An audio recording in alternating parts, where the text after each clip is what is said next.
Senator Roberts. Thank you. Is that me, Chair? Yes. Thank you, Chair. Thank you for appearing today. Mr Sivaraman, is that how you pronounce it? Sivaraman. Sivaraman, thank you. As Australia's Race Commissioner, Discrimination Commissioner, you say the bile of racism, your words, is spilling out into the public forum in many political debates. Do you stand by that comment? Yes. Is questioning the migration intake numbers racist? In of itself, it doesn't have to be. No, it's a question of what's associated with that and whether certain groups get targeted. Okay, thank you.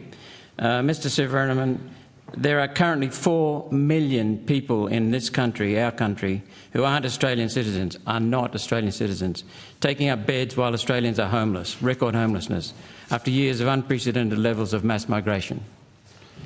We have been at record numbers for multiple years in a row.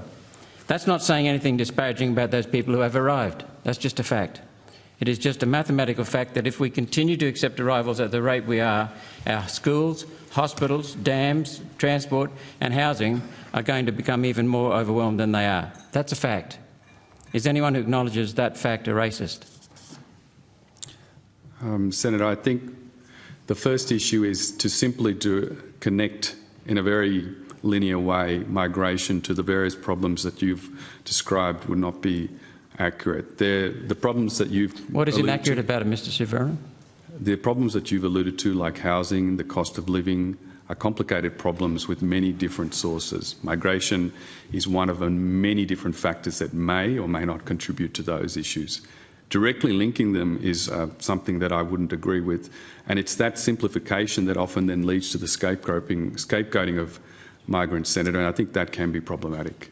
Could you tell me how I'm scapegoating migrants, and can you tell me how, when I am one, and can you tell me how it's simplifying the issue? Because it is a simplification of an issue if you directly say that there is only one cause for the significant problems that you've I didn't say outlined. there was only one cause. It's the significant factor.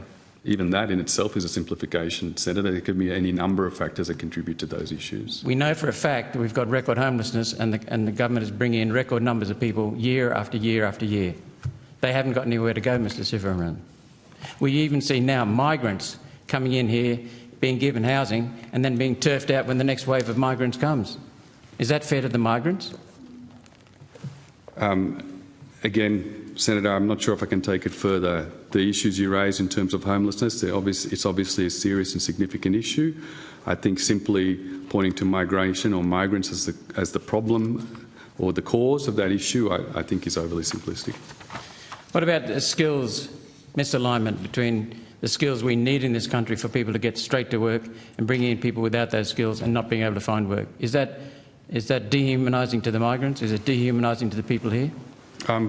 Senator, I'm glad you raised that issue. I think there is a real problem with the failure to recognise skills and experience and qualifications of migrants, which often leads to people being underutilised and dampening their productivity in the workplace. And I know that Settlement Services International are running a campaign now called Activate Skills Australia, because we do want to fully utilise the skills of people that come here, of migrants that come here, so that they can contribute to our workforce, and that's a really important issue.